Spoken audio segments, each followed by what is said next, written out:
Okay, so from the age of 5, I understand that you fed yourself, clothed yourself, and educated yourself, bought all your own school books and whatnot. How did you earn the money to do this as a 5-year-old? My brother liked to make things. That's my brother Tony. He was 4 years older than me, and at the age of 10 or so, he made this billy cart. The billy cart was a great big box which I could easily fit in, and 2 or 3 people could fit in. It was such a big one. He made it for me, and we used to use it for taking up the hill and running down the hill and riding down the hill. Yeah. But more importantly, there was a chap up on the top corner. We lived on the edge of town. He had quite a few horses, which meant he had, I think, 4 different stables, and he would move them from one stable to the next as they became dirtied. And then by the time he'd done a bit of a circuit, the first one would have been all dried up, and so he would pay me to come and take the manure away, which just happened to be really good thing for the billy cart.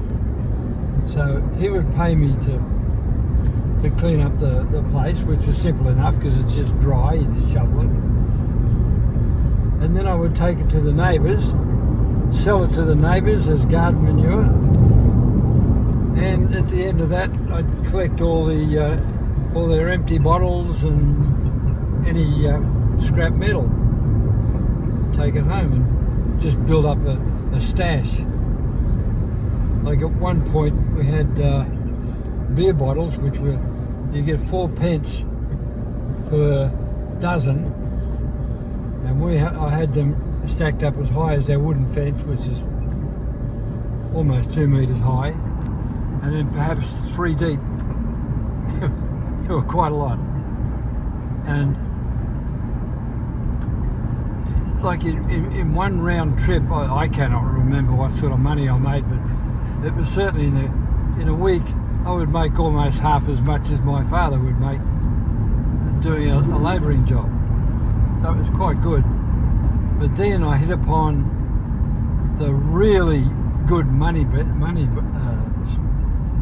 maker was cement bags. It's like I say, we were on the edge of town.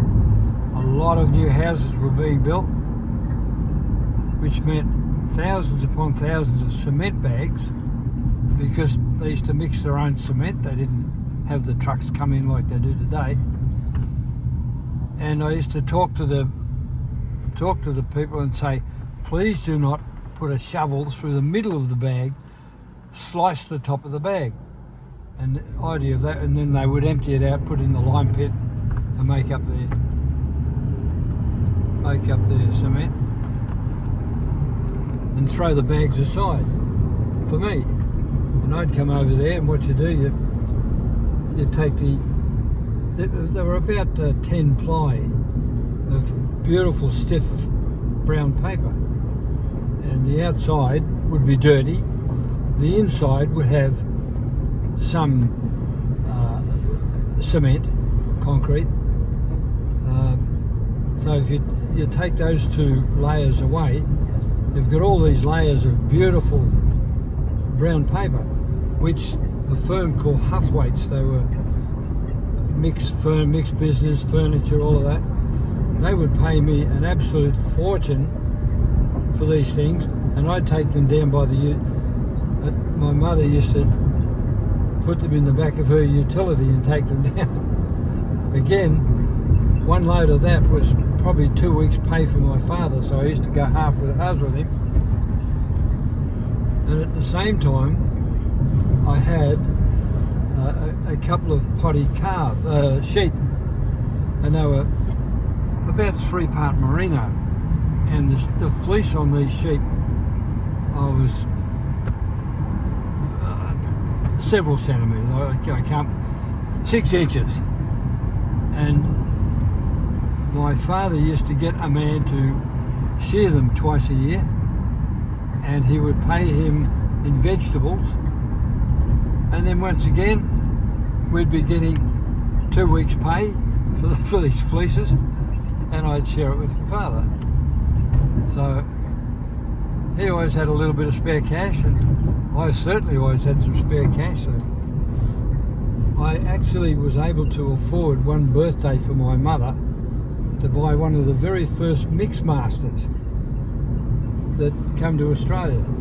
It was the first batch that came out, and I dare say she would have been among the first people in Wagga to have a Mixmaster, and she loved it. Anyway, cheers to that man. His name was Burmester, by the way, and well may he live. Over and out. Well, it's quite amazing that as a 5-year-old you were able to be this enterprising and fend for yourself in such a way. It's really impressive stuff.